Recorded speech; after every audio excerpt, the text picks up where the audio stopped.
ministério com propósitos para líderes de jovens. Se você deseja alcançar adolescentes e jovens e ver suas vidas transformadas por Deus, este livro é um guia completo que mostra como fazer isso. Adquira o seu exemplar na livraria evangélica da sua cidade ou pelo telefone 0800 17 20 85.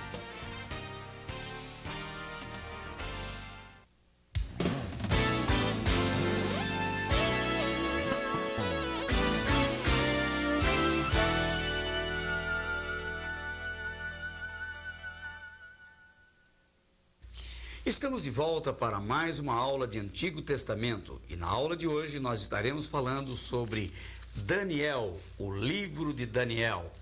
Daniel quer dizer Deus é meu juiz na língua hebraica. Quanto ao autor, o que sabemos? Alguns críticos tentaram pôr em dúvida a autoria deste livro como sendo de Daniel, mas nós sabemos por muitos relatos e pela própria tradição judaica que Daniel, sem qualquer sombra de dúvida, é mesmo o autor do livro de Daniel. Daniel não figura oficialmente como profeta. Ele não aparece na genealogia dos profetas, nem é chamado oficialmente de profeta, mas é reconhecido tanto pela nação judaica quanto pelos cristãos como profeta, em razão da sua mensagem, pelo teor da sua mensagem. Tanto é que é impossível, por exemplo, estudarmos o livro do Apocalipse sem termos de lado, ou do lado do Apocalipse, o livro de Daniel, porque é o livro que profeticamente dá base para se entender as profecias do livro do Apocalipse, que são, por sua vez, profecias escatológicas, ou seja, profecias que falam dos últimos tempos. É provável que Daniel tenha nascido em Jerusalém e ele foi deportado para a Babilônia na primeira leva, aquela leva de jovens, nobres e famílias abastadas, como nós leremos agora no capítulo 1, versículo 3. Vamos ver esta porção. E disse o rei a Aspenaz, chefe dos seus eunucos, que trouxesse alguns dos filhos de Israel e da linhagem real e dos nobres. Então, nesta linhagem estava Daniel e estavam também seus amigos Mesaque, Sadraque e Abdinego. Eles eram chamados originalmente de Ananias, Misael e Azarias. E eles então recebem apelidos na terra da Babilônia. E o próprio Daniel também recebe o apelido de Beltesazar. Os outros, em seus apelidos, por exemplo, nós vemos Ananias, que recebe o apelido de Mesaque, quer dizer semelhante a Deus. Misael recebe o apelido de Sadraque, que quer dizer quem é igual a Deus, e Abdinego, servo de Nebo, que foi o apelido dado a Azarias. Daniel recebe o apelido então de Beltesazar, que significa príncipe de Baal. Eu fico pensando como isto não devia incomodar os 4 moços, e principalmente Daniel, que era purista, temente a Deus, conhecedor das Escrituras, servo fiel, ter que aguentar ser chamado por um apelido como esse, príncipe de Baal. Se é uma coisa que um judeu temente a Deus odiava do fundo do seu coração, era a crença em Baal. Afinal de contas, Baal era um dos principais, ou foi por muitos anos, o principal deus pagão adotado na terra de Canaã, como se chamava anteriormente a terra de Israel. Bem, Daniel, além disto, teve que aguentar outras coisas piores na Babilônia, além do apelido, de Beltesazar, filho de Baal. Por exemplo, um dia ele e os seus amigos são submetidos a um teste, a um exame oral. O rei chama os 4 moços e começa a fazer-lhes perguntas para ver como anda o nível de aprendizado deles. Afinal de contas, eles estavam sendo preparados pelo rei da Babilônia para servirem de embaixadores, diplomatas, para fazerem a intermediação entre o rei dos caldeus, Nabucodonosor, e os judeus. Porque, claro, o povo que veio do cativeiro, veio para a Babilônia, saindo de Judá, perdeu o que tinha, veio aborrecido, parentes morreram, eles estavam odiando a terra dos caldeus, a Babilônia, odiando a política, odiando o rei. E esta leva da qual Daniel e seus amigos faziam parte, a leva que foi 9 anos antes da grande multidão, estava sendo treinada exatamente para isto, para acalmar os judeus. Eles tinham que fazer um excelente trabalho diplomático e, para tanto, eles precisavam conhecer a astrologia, artes mágicas, arte de adivinhação, a literatura babilônica. Tudo isto fazia parte do aprendizado ao qual Daniel e os seus 3 amigos, conhecidos mais pelo nome popular babilônico de Sadraque, Mesaque e Abdinego, tiveram que suportar. Não era uma ofensa para eles.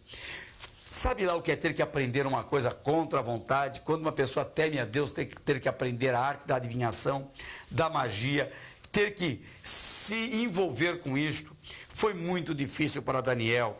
E em razão disto, Daniel e os seus amigos então passaram a orar muito para aguentar toda esse confronto, toda esta carga de aprendizado. Muito bem.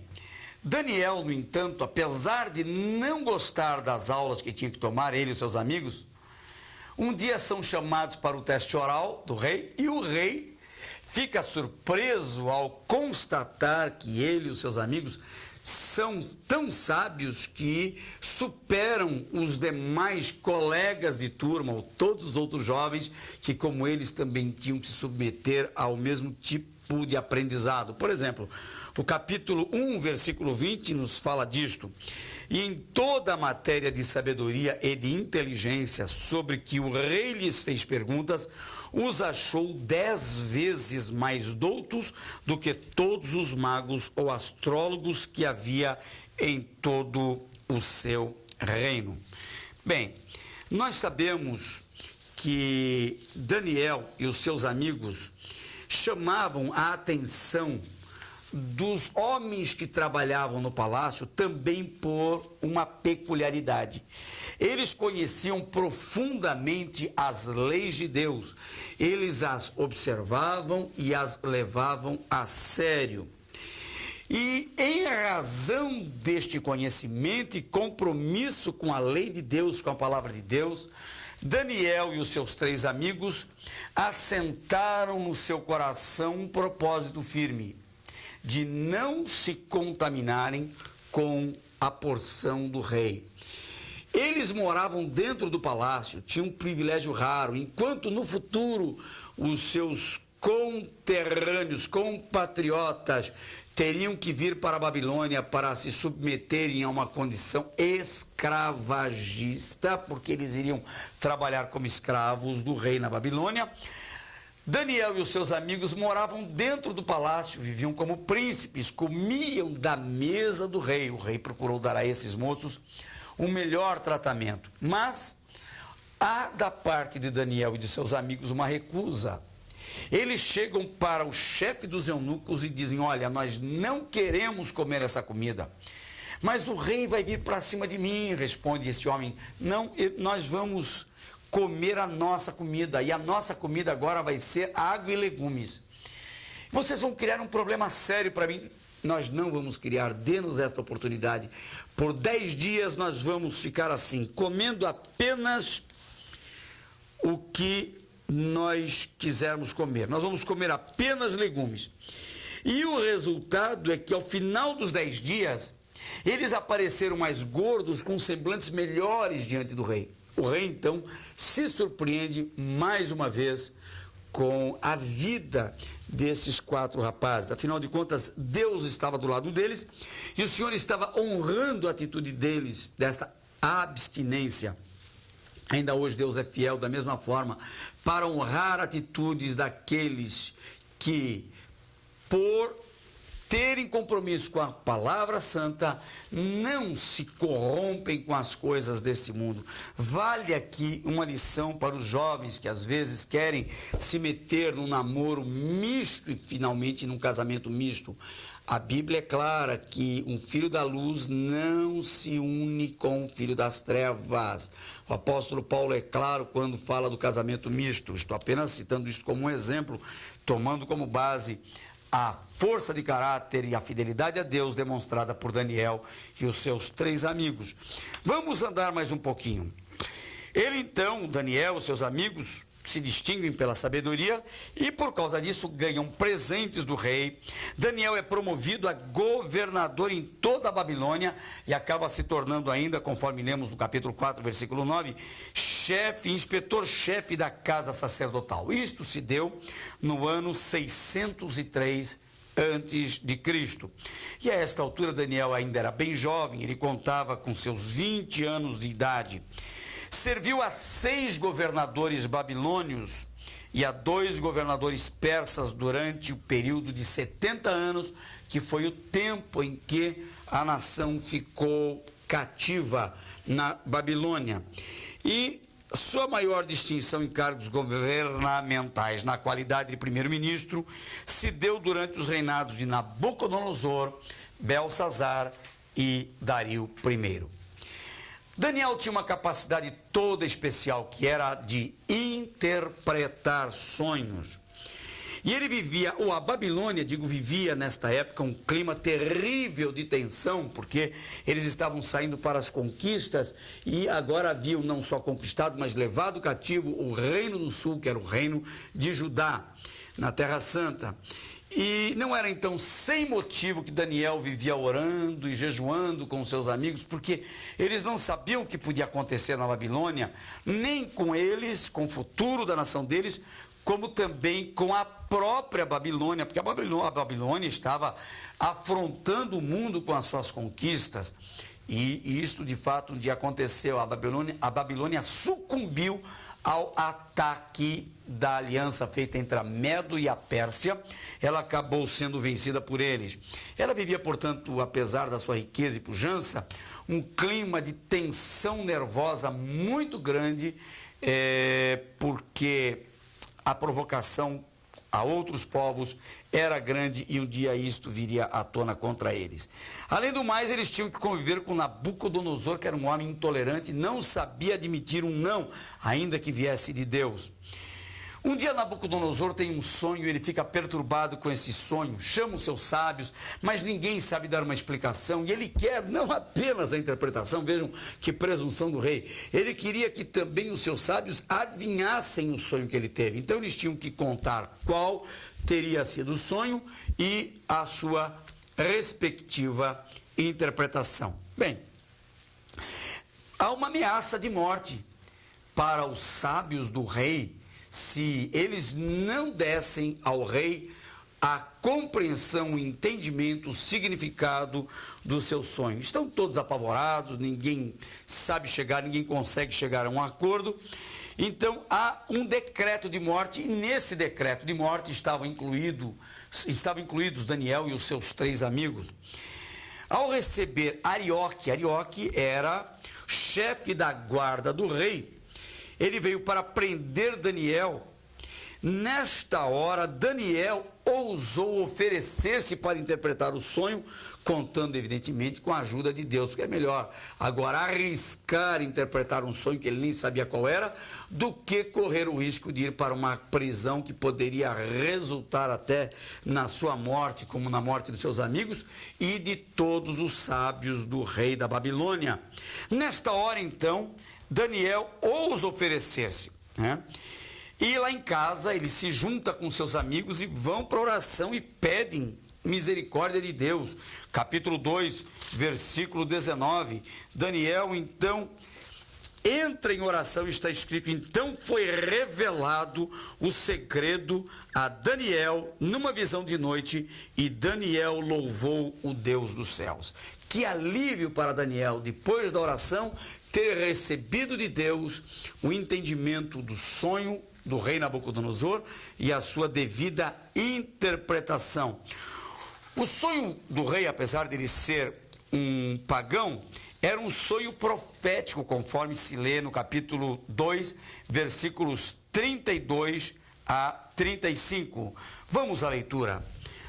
A cabeça era de fino ouro, o peito e os braços de prata, o ventre e os quadris de bronze, as pernas de ferro, os pés em parte de ferro, em parte de barro. Quando estavas olhando, uma pedra foi cortada sem auxílio de mãos, feriu a estátua nos pés de ferro e de barro e os esmiuçou. Então foi juntamente esmiuçado o ferro, o barro, o bronze, a prata e o ouro, os quais se fizeram como a palha das eiras no estio, e o vento os levou, e deles não se viram mais vestígios. Mas a pedra que feriu a estátua se tornou em grande montanha que encheu toda a terra. Até aqui temos a descrição do sonho dada por Daniel. Você sonhou isso, rei. Agora, e a interpretação? O que significava essa estátua que é esmiuçada? Quanto à sua interpretação, nós temos no capítulo 2, versículos 36 a 45, a explicação. Vamos a ela. Este é o sonho, e também a sua interpretação diremos ao rei. Tu, ó rei, rei de reis, a quem o Deus do céu conferiu o reino, o poder, a força e a glória, a cujas mãos foram entregues os filhos dos homens, onde quer que eles habitem, e os animais do campo e as aves dos céus, para que dominasses sobre todos eles. Tu és a cabeça de ouro. Depois de ti se levantará outro reino inferior ao teu, e um terceiro reino de bronze, o qual terá domínio sobre toda a terra.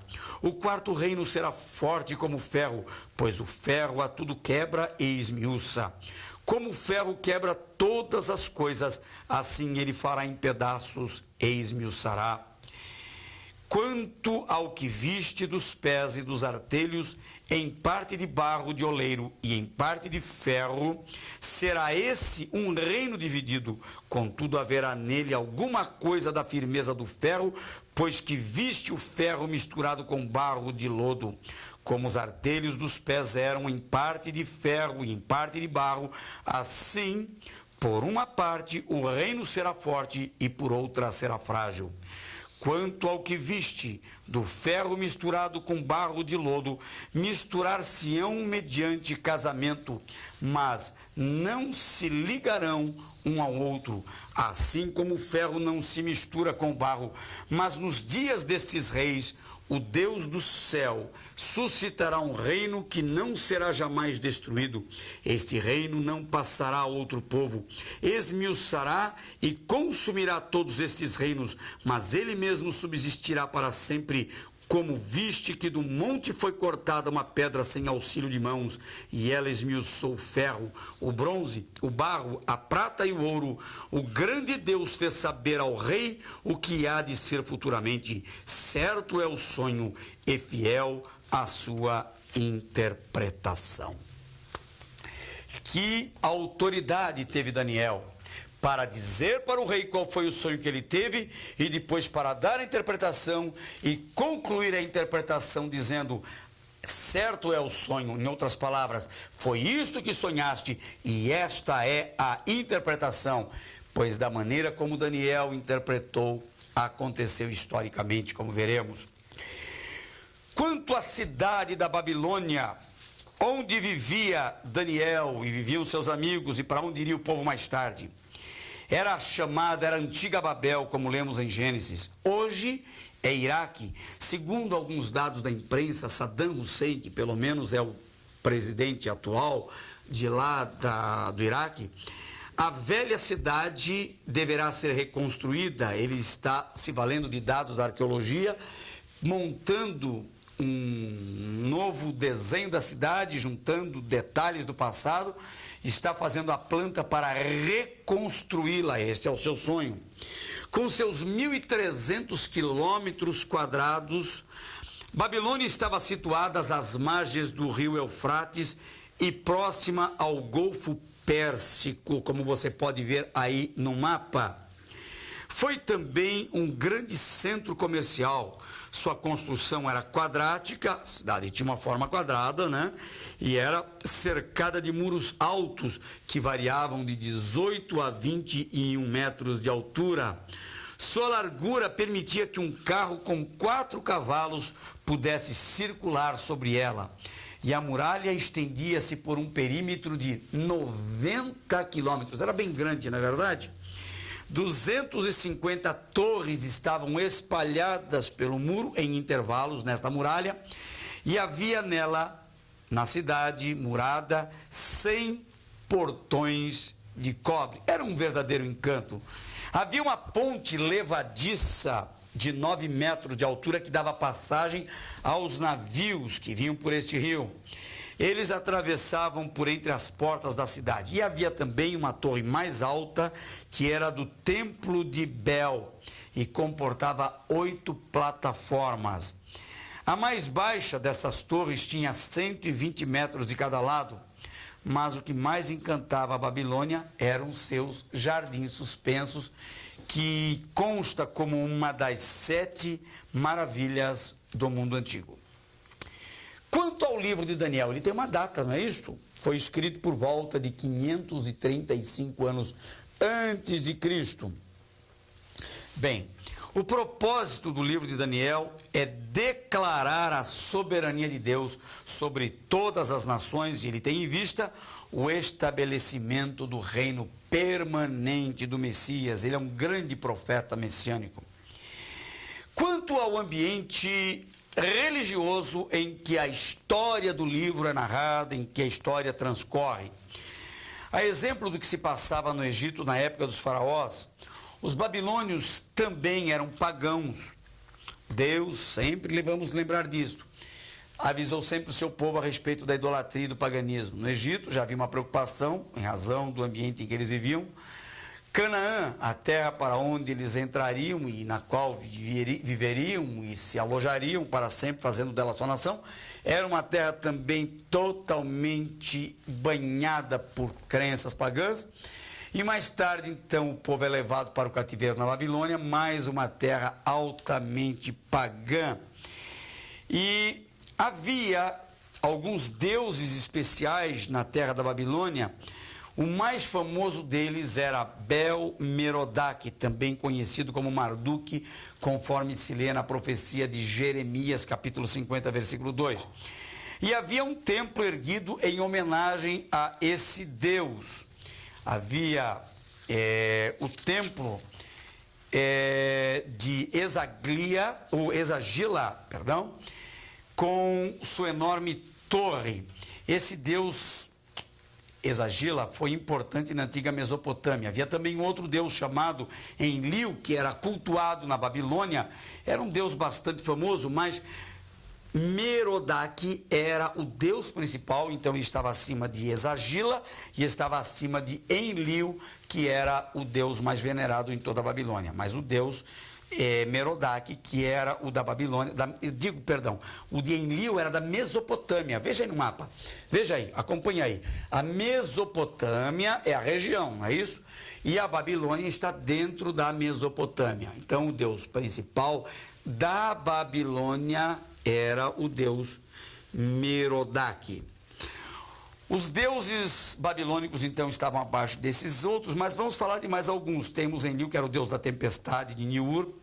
Sim, o deus da lua, de Ur, e Aras. Então, sim, era o deus, né, de Ur e Aras. Shamash era o deus do sol, de Sipar. Nebo, o deus da sabedoria, que vinha ali aliado à astrologia. E da escrita de Borsipa, conforme se lê no capítulo 46, versículo 1 de Isaías. Isso aqui você não precisa decorar não, viu? Mas apenas a título de informação. Se amanhã você quiser pregar sobre isso, quiser alguma informação a mais, vem aqui no nosso livro texto e você vai então poder fazer a lista dos deuses da Babilônia. Mas a título de informação, ora, é necessário que nós passemos por isso e que saibamos pelo menos de citação. Apesar de tantas crenças, Nabucodonosor, que era o rei, mostrava uma certa tendência para o monoteísmo. Interessante, isso parece contraditório, porque numa terra em que se crê em muitos deuses, isso é chamado de politeísmo, crença em vários deuses, O rei mostra uma tendência a crer num Deus só. Ele mais tarde vai ter uma experiência e ele acaba evocando apenas um único Deus, o Deus dos hebreus, o Deus dos judeus, Jeová. Muito bem, então ele não hesitou anos mais tarde em reconhecer o Deus dos hebreus e chamá-lo de Deus Altíssimo. Esse era o maior, era o grande. Quanto ao ambiente político da Babilônia na época de Daniel, o livro de Daniel, veja aí no seu texto, torna-se um marco histórico para grandes impérios. Nínive, veja bem, Nínive é a capital ali da Assíria. Nínive foi derrotada entre 612 e 605 na batalha de Carquemis, ou Carquemis. Alguns livros trazem Carquemis, outras Carquemis. O que era Carquemis ou Carquemis? Era a capital oriental dos hititas. Foi lá em Carquemis que o rei do Egito foi vencido também em 605, o que possibilitou a Babilônia invadir Israel. Porque se a Babilônia invadisse Israel, o Egito estava do lado, o Egito viria em defesa de Israel por medo que a Babilônia também o invadisse. Mas o que fizeram? Houve uma guerra lá em Carquemis e o rei do Egito estava lá e o rei do Egito é vencido em Carquemis. Com isso, o rei da Babilônia ganhou forças, acabou vindo para Israel e venceu o reino do sul, que era Judá. Muito bem. Vamos seguir um pouco mais aqui então. Em 568 a.C., veja no seu livro, tanto a nação judaica quanto o Egito então foram invadidos pela Babilônia. Bem, aqui é uma invasão completa, mas muito antes eles já estavam exercendo influência lá. Na verdade, na época da leva, por exemplo, do Daniel, Sadraque, Mesaque e Abdinego, muitos anos eles já estavam lá fazendo o seu trabalho de conquista. O Império Assírio, o assírio foi anterior ao babilônico, esteve na cabeça de todos os reinos do mundo por um bom período de tempo, deu seu último suspiro, então, por volta do ano 550 a.C., quando foi atacada pelas tropas de Ciro em 539 a.C., a própria Babilônia, que se impunha pela sua força, pela sua pujança, acabou também sendo vencida pelo Império de Ciro. Então, vamos ver aqui para repassar. Primeiro a Assíria, depois a Babilônia, mais tarde a Medo-Persa através de Ciro. A Babilônia agora é vencida pelo Império Medo-Persa. Nesse tempo, Daniel ainda está vivo, e quem manda não é mais o rei da Babilônia, quem manda na Babilônia e manda nos judeus que estão na Babilônia, é o rei da Pérsia. E é nessa época que existe, então, a libertação do povo que acaba voltando para o seu país. Vamos entrar nas histórias narradas no livro. Eu quero entrar logo no texto bíblico. Vamos ver lá, histórias narradas. No primeiro capítulo, nós temos uma descrição do comportamento dos 4 jovens hebreus na Babilônia.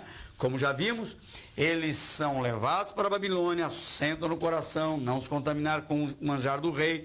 Eles aparentam mais força, mais vigor, eles estão mais robustos fisicamente e assim eles acabam ganhando uma posição de destaque e Daniel é promovido ali. No capítulo 2, nós vamos ver a história do sonho interpretado por Daniel, o sonho que teve o rei Nabucodonosor, como acabamos de falar. E o sonho da estátua descreve então a ordem dos impérios. Assírio, era fácil para Daniel descrever o assírio, porque o assírio foi anterior ao dele. Era fácil descrever Babilônia, porque Babilônia era o império presente, mas os outros, só mesmo pelo Espírito de Deus. Então a estátua fala dos impérios descritos, desenhados em metais diferentes, como vimos, né? Nós temos o império após o babilônico, que é o império Medo-Persa, e isto de fato se cumpriu. Depois do Medo-Persa, então, vem o império greco-macedônio, depois finalmente vem o império romano, que é o que está mandando no mundo na época de Jesus e também na época dos apóstolos, que foi um pouco após, né?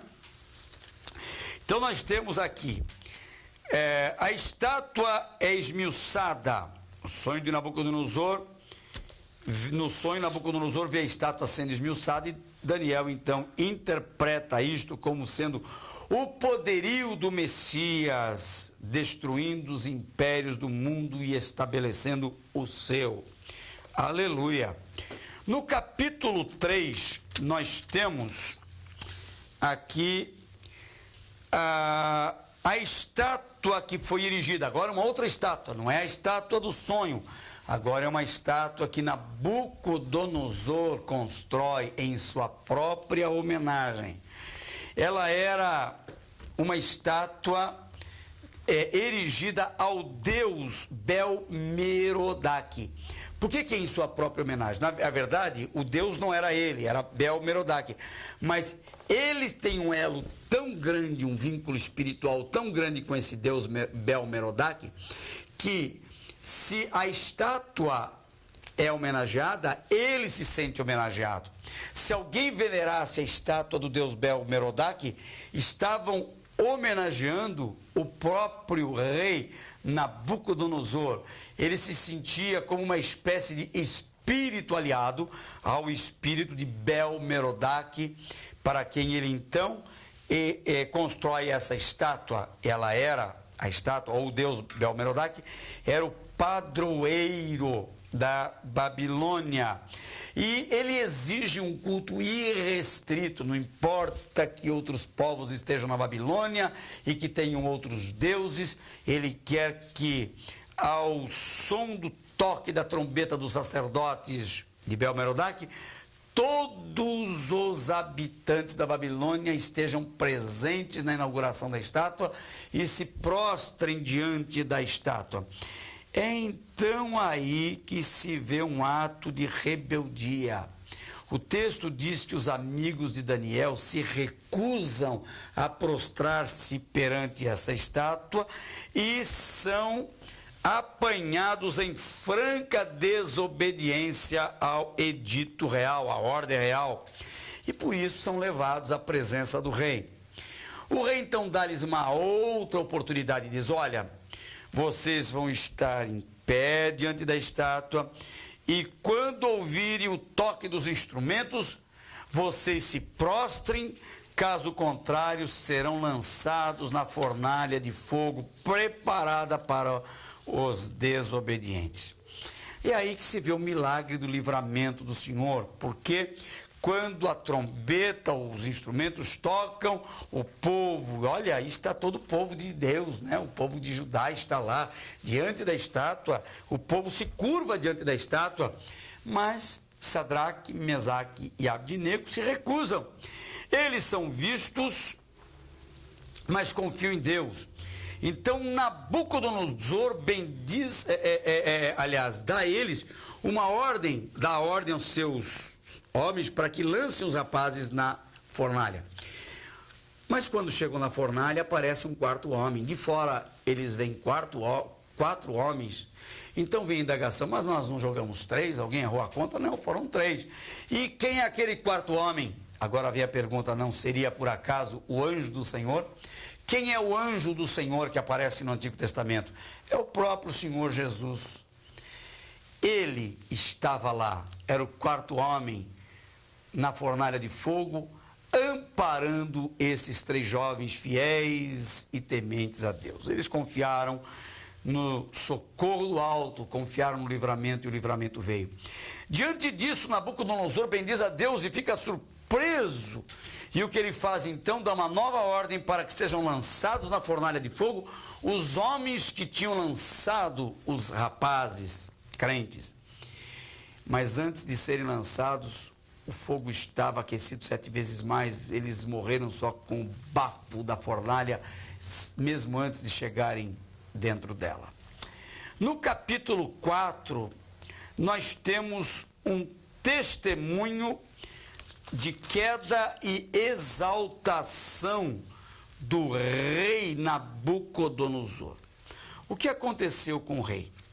Ele começou a olhar todo o seu império, tudo aquilo que havia construído, a formosa cidade da Babilônia, e começou a admirar tudo aquilo, e começou a dar nota 10 para si mesmo, começou a se aplaudir, dizendo: esta não é a grande Babilônia que eu construí, eu sou um grande arquiteto, eu sou um homem de bom gosto, ai de mim se não fosse eu. Nessa hora em que ele está vivendo a sua exaltação, ele sofre uma queda. E o texto do capítulo 4 descreve o seu estado de degradação por um período de tempo. Ele fica durante 7 anos, porque é o que se entende aqui, né? Por 7 semanas, 7 períodos de tempo, são 7 anos, segundo o calendário babilônico. Ele fica transformado, comendo relva no campo como um animal, os pelos, as unhas crescem e ele fica pastando como um animal, completamente fora de si. Agora, tudo isto começou com um sonho que o perturbou profundamente. Nós vemos isto aí, olha, a notícia que tinha... Daniel é chamado para interpretar o sonho do rei, e a notícia que tinha para o rei era ruim. No sonho o rei via uma árvore que crescia, e Daniel interpreta a árvore como o próprio rei, sendo o próprio rei, e acrescenta dizendo que a árvore cortada indicava um período em que o rei seria tirado de entre os homens e pastaria no campo como animal, até que conhecesse que quem reina é o céu, o Deus do céu. Daniel então acrescenta uma palavra de exortação e arrependimento para o rei, mas ele não ouve. E daí dá nisto. Ele não ouve. Deus sempre avisa as pessoas do perigo iminente quando elas estão em desobediência. Quando elas ouvem, elas são poupadas, mas quando não ouvem, elas não podem escapar ao juízo de Deus. Um ano após, então, o sonho tido e interpretado por Daniel, Nabucodonosor estava passeando orgulhosamente pelo seu palácio quando fez o pronunciamento, né? Vamos ler, eu citei aqui, mas vamos ler, eu prefiro fazer a leitura do capítulo 4, versículos 30 a 32, ele diz: não é esta a grande Babilônia que eu edifiquei para a casa real com a força da minha magnificência? Ainda estava a palavra na boca do rei quando caiu uma voz do céu. A ti se diz, ó rei Nabucodonosor, passou de ti o teu reino, e serás tirado dentre os homens, e a tua morada será como os animais no campo. Far-te-ão comer erva como os bois, passar-se-ão 7 tempos sobre ti, até que conheças que o Altíssimo tem domínio sobre os reinos dos homens, e o dá a quem quer. A palavra de Deus então se cumpriu imediatamente. Agora, ao final dos 7 tempos, no momento de lucidez, de consciência, Nabucodonosor glorificou a Deus e foi restaurado. É interessante que essa questão de um instante de consciência aparece mais vezes na Bíblia. Por exemplo, na parábola do filho pródigo, a Bíblia diz que aquele rapaz vivia numa situação terrível, vestido de trapos, desejando, não se sabe nem se ele comeu, desejando comer as bolotas que os porcos comiam, totalmente longe da casa do pai, totalmente longe de amigos, desprezado e pobre. A Bíblia diz que num instante de consciência, porque está escrito, e tendo caído em si, disse, levantar-me e irei ter com meu pai. Sabe quando é que uma pessoa procura Deus? Quando ela cai em si sobre o seu estado. A finalidade do Evangelho é esta: levar a pessoa a cair em si sobre o seu real estado espiritual. Quando a pessoa cai em si, é a hora boa do Espírito Santo agir, porque nesta hora a pessoa clama pela misericórdia de Deus e é ajudada em tempo oportuno. Bem, então a palavra de Deus se cumpre ao final de 7 anos, né, os 7 tempos, no momento de consciência, Nabucodonosor glorifica a Deus, é restaurado. O capítulo 5 conta uma outra história de derrota. Agora não é mais Nabucodonosor, é o seu filho que o sucede no trono, Belsazar. Belsazar é o rei. E Belsazar está oferecendo um grande banquete, mas ele profana os vasos sagrados no banquete. Lembram que quando ele invadiu Judá, o pai dele invadiu Judá, destruiu o templo, trouxe todos os pertences do templo. Agora Belsazar pede para os seus copeiros que tragam os vasos que foram trazidos do templo de Jerusalém. E o que ele quer fazer com esses vasos tirados da casa do Senhor? Ele quer oferecer vinho para os seus convidados nestes vasos. Portanto, está usando o sagrado de maneira profana. Que risco! Não se profana o sagrado sem que haja punição para isto. Uma das razões porque nós não devemos tomar o nome do Senhor Deus em vão, não podemos brincar com a palavra de Deus, nem fazer piadas com o que é sagrado. Cuidado, meu irmão, com brincadeiras desse tipo, porque o Senhor pode se desagradar. Sagrado tem que ser resguardado e jamais profanado. Por causa da sua atitude insensata, ele é punido por Deus na mesma hora. Vamos ver aqui. Ele está, de repente o rei vê uma mão escrevendo, estou no meio do parágrafo do livro, ele vê uma mão escrevendo em linguagem desconhecida na parede, e apavorado, ele chama os seus sábios, mas esses não sabem decifrar o que está escrito. Então a rainha manda chamar Daniel. Está escrito o quê? Daniel lembra ao rei da soberba de seu pai, e como ele ficara transtornado ou transformado num verdadeiro animal, comendo erva do campo por causa da sua soberba. Então, Belsazar, com Belsazar não seria diferente. A inscrição trazia uma palavra de juízo, e a palavra era esta: Mene, Mene, Tekel, Ufarsim. Ninguém sabia traduzir isto, porque nem era a língua hebraica, nem língua caldaica. Era uma língua diferente. Mas Daniel interpreta dizendo: pesado fosse na balança e foste achado em falta. Esta é a tradução. Vamos pegar na sequência aqui, é melhor, né? Vamos ver aí. Mene, Deus contou o teu reino. E acabou. Tekel, pesado fosse na balança e fosse achado em falta. Pérez, dividido foi o teu reino e se deu aos persas, medos e persas. Pérez ou Farzim, mesma coisa. O capítulo 6, naquela mesma noite, diz o texto que ele morreu. Nós temos o capítulo 6 como resultado, então, a morte de Belsazar. Outro fato histórico notável, no capítulo 6 ainda, é Daniel sendo lançado na cova dos leões. Aliás, isso é o que está no capítulo 6, a morte ainda no final do capítulo 5. Por que o rei fez isso com Daniel quando seu prestígio era o maior em todo o reino? Por que razão? O que houve com Daniel de errado para ele ter sido lançado na cova dos leões? A essa altura, o país não estava mais na mão dos babilônios, estava na mão dos medo-persas, né? Vamos ver aqui por quê. O rei desejava estabelecer 120 presidentes sobre todo o seu império e, para controlá-los, poria 3 maiorais, dos quais Daniel seria o primeiro. Então Daniel estava em prestígio, podia se valer disso. Mas acontece que os outros príncipes invejam Daniel. Daniel se saiu bem no Império Babilônico, agora estava se saindo bem também diante de Dario, que era o imperador persa, medo-persa. Mas existe uma calúnia contra Daniel. Então o que acontece?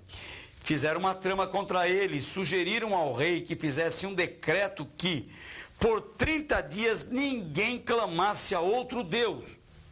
O rei se sente lisonjeado, o quê? Só eu posso ser homenageado, nenhum outro Deus?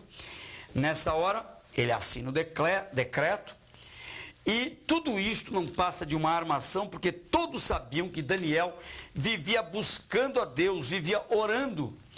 E é o que acontece, Daniel é flagrado orando, ele orava 3 vezes ao dia, manhã, tarde e noite. E diante desse flagrante, Daniel é apresentado ao rei como sendo um desobediente, portanto, passível de morte segundo o decreto. Seria lançado na cova dos leões aquele que desobedecesse a este mandato. Então Daniel é lançado na cova dos leões. Depois de Uma noite terrível, em completo sentimento de luto, ainda pela manhã, o rei, que gostava de Daniel, teve que cumprir a ordem, porque afinal era um decreto, ele vai à cova dos leões na esperança, ele tinha uma pequena gota de esperança, de que o Deus de Daniel pudesse ter feito algo por ele. E para sua surpresa, o Senhor fechou a boca dos leões. Assim como uma vez livrou Sadraque, Mesaque e Abdinego da fornalha de fogo, agora o mesmo Deus livra Daniel da boca dos leões famintos. Tremendo este milagre. Quando chama Daniel pelo nome, obtém dele uma resposta acalorada, e o apetite dos leões fica mais aguçado agora. Só que os leões não sentem o cheiro de Daniel, não veem Daniel. Eles ficam cegos para Daniel. Com esse feliz resultado, o rei mandou lançar na cova dos leões aqueles que haviam armado a trama contra Daniel. Deus protege os que são seus. Ai daquele que tocar na menina dos olhos do Senhor. Quem faz para crente fiel, leva. Deus é fiel. Agora, a partir do capítulo 7, o livro ganha um novo perfil, porque Daniel se aprofunda em visões e revelações do futuro, quer em relação à volta do cativeiro, quer em relação ao reino do Messias e todo o quadro escatológico de preparação para a implantação definitiva do seu reino, isso é, do reino do Messias. Então nós temos aí no capítulo 7, Daniel descreve uma visão que ele tem de 4 animais. Um é o leão, outro é o urso, outro é o leopardo. E o quarto animal ele não tem com que comparar, é apenas um animal forte. O que se sabe é que sobe do mar o leão com asas de águia, que a seguir lhe são arrancadas e aparentemente se transforma num homem. Pois posta-se de pé e recebe um coração humano. Aquela coisa de um sonho que você tem, que começa de um jeito e termina do outro, né? O pessoal sonha que está subindo uma ladeira de carro, de repente vira uma bicicleta, então ele tem que pedalar. Aqui Daniel vê um leão que se transforma em homem. A seguir, ele vê um animal parecido, não é exatamente, mas é parecido com um urso, trazendo entre os dentes 3 costelas e faminto de carne. O terceiro é semelhante, interessante a linguagem do Apocalipse. Eu vi como era semelhante ao salotão reluzente, assim por diante, seus olhos eram como chamas de fogo. Não existe uma linguagem clara nessas visões, então eles usam o que é mais próximo para comparar, até porque essas visões espirituais tratam de outra dimensão. Muito bem, nós temos então aqui esta descrição do sonho. Vejam aqui dessa visão. O terceiro semelhante ao leopardo, de 4 cabeças e 4 asas de ave. Nós temos o quarto animal, a este foi dado domínio, e o quarto animal, forte de aparência terrível, com dentes de ferro, tem 10 chifres. E ele era devorador de tudo o que encontrava pela frente. Esse animal é terrível, mas ele não tem com que comparar este animal. A visão vai passando por uma mudança de cena, e o que Daniel passa a descrever é uma mistura de 2 poderes contrários. Os 4 animais são 4 reis que se levantarão da terra, no capítulo 7, no versículo 17. Daniel, então, descreve ou interpreta o significado desses 4 animais. A visão do capítulo 7 é também de cunho escatológico, isto é, aponta para o futuro. Fala da grande tribulação, conforme se lê em Apocalipse, do capítulo 5 ao capítulo 18. 2 anos mais tarde, Daniel tem uma outra visão. É a que está descrita no capítulo, então, 8, né? Neste tempo, Belsazar ainda está no trono. O fato de termos lido acerca da sua morte no capítulo 5 mostra como o livro não segue uma cronologia. Esse livro às vezes conta histórias de modo esporádico. Isso não acontece só em Daniel, acontece em Gênesis também, acontece em vários textos da Bíblia, é típico da literatura antiga, de contar um fato que às vezes é anterior a outro que se sucede a ele, né? Muito bem. Daniel vê um carneiro e um bode. O carneiro simboliza a Medopérsia, no versículo 20 do capítulo 8, reino que venceu a Babilônia mais tarde. O carneiro tinha uma ponta, um chifre, mais alta, representando Ciro, o imperador persa, que reinou depois de Dario, o Medo. E quanto ao bode que vinha do ocidente, no versículo 5, representa a Grécia, porque a Grécia veio depois da Medo-Pérsia.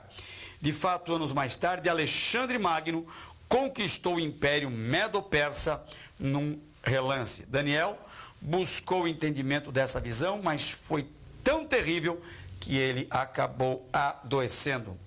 E nesse esforço por fazer isso, está no versículo 27. Agora, o mais interessante nisso tudo é o esforço de Daniel por entender as Escrituras. Irmãos, entender as Escrituras requer esforço. Não pense que você vai entender isso sem se dedicar a estudos, oração e muita leitura, porque senão não vai entender mesmo. E nós temos que entender, porque o Senhor nos deu a salvação e nos deu a incumbência de falarmos dele para o mundo todo. Daniel era um estudioso incansável das Escrituras. E um dia, examinando as Escrituras do profeta Jeremias, mais precisamente capítulo 25, versículos 11 e 12, e o capítulo 29, versículo 10, ele entendeu que tinha se cumprido o tempo do povo voltar para a sua terra, através dessa interpretação. Mas ele também ficou sabendo que o povo não estava pronto para voltar, porque havia ainda um arrependimento esperado por Deus e o povo não demonstrou. Daniel entra em oração e ele clama pelo povo, arrepende-se pelo povo, e aí é que é interessante, porque o anjo Gabriel vem ao encontro de Daniel para lhe dar esclarecimentos do que está se passando nos bastidores do mundo espiritual. Interessante que a Bíblia se cumpre, que está escrito em Isaías que nunca se viu desde a antiguidade um Deus além desse que trabalha por aqueles que nele esperam. Enquanto Daniel orava, Deus estava trabalhando e um anjo vem, o anjo Gabriel, para lhe dar satisfação do que está se passando. Deus está trabalhando e o povo então voltaria para a sua terra em razão do cumprimento da profecia e da oração de Daniel. 70 semanas de Daniel, semanas de anos, elas correspondem a 490 anos, quando se toma, por exemplo, a orientação baseada em Levítico 25, de 1 a 22, ou 2 Crônicas, capítulo 36, versículos 19 a 21. Identificam semanas de anos como semanas de 7 anos cada. Neste caso, nós temos aqui as 70 semanas de Daniel, divididas em 3 períodos. O primeiro deles, de 7 semanas, portanto 49 anos, partem de Artaxerxes em 445 anos antes de Cristo. O segundo período, de 62 semanas, portanto 434 anos, até ser tirado o Messias, totalizando aí 69 semanas. E o terceiro, que ainda está por se cumprir, que é o período conhecido como Grande Tribulação no Apocalipse. É 1 semana de anos que ainda está por se cumprir. Fato notável é que nos 3 períodos que somam as 70 semanas de anos, Deus está tratando especificamente com Israel. No capítulo 10, por exemplo, Daniel reaparece orando e desta vez, como já dissemos, por 21 dias, sua oração abala o próprio céu. Falamos, veja no parágrafo seguinte, que o anjo que fala com Daniel conta-lhe que precisou contar com a ajuda de Miguel para enfrentar o príncipe da Pérsia. Então, nós nunca sabemos o que se passa nos bastidores do mundo espiritual quando se ora. Há muito mistério que só na eternidade nós vamos compreender plenamente. No capítulo 11 de Daniel, há uma predição do poderio grego sobre o poderio medo-persa. Vejam a sequência: a Babilônia é sucumbida, vem a Medo-Pérsia, agora a Medo-Pérsia está no auge, vem o Império Greco-Macedônio e ele vence o Império Medo-Persa, e isto está profetizado no capítulo 11, versículos 1 a 4. E dos versículos 5 a 20, profetiza os acontecimentos que envolvem o Egito e a Síria também. Do 21 ao 35, prediz o reinado de Antíoco Epifânio, e do 36 ao 45, prediz ainda, nesse capítulo, ele prediz o reinado do anticristo. Paralelo traçado entre Daniel e Apocalipse é muito forte, é comparado nas declarações proféticas que dizem respeito ao homem da iniquidade, ou seja, o anticristo. Então, para entender bem o anticristo, sempre com o livro do profeta Daniel aberto na mão. Quando Daniel adentra o último capítulo do seu livro, que é o capítulo 12, sua mensagem é estritamente apocalíptica. E por causa da linguagem da época em que ele escreveu e pelas literaturas semelhantes, muitos consideram Daniel um apocalipsista. Refiro-me ao fato dele ser autor de uma literatura conhecida como apocalíptica, cuja característica nem sempre é reveladora. Por quê? Os apocalipsistas, eles escreviam mensagem de esperança em época de crise, e a maioria desses apocalipsistas incluíam visões. Há muitos apocalipses que não entraram no cânon sagrado, que não fazem parte da Bíblia, mas que foram escritos naquela época, principalmente do período interbíblico que vai de Malaquias até Jesus, no período de 400 anos de silêncio. Mas houve outros apocalipsistas no tempo da Babilônia. Mas Daniel aparece sim como um apocalipsista em razão da veracidade do seu livro e da sua literatura. A literatura apocalíptica, que, como disse, é de esperança em época de crise, ela se junta a uma mensagem profética que é o teor forte e característico do livro de Daniel. Como falar de um livro desse em tão pouco tempo? Não deixe de ler Daniel, leia-o com o nosso livro texto junto, leia com espírito de oração, leia-o com Apocalipse junto e você vai entender grandes revelações, sobretudo acerca do futuro. Deus abençoe a sua vida e até a próxima aula com os profetas menores.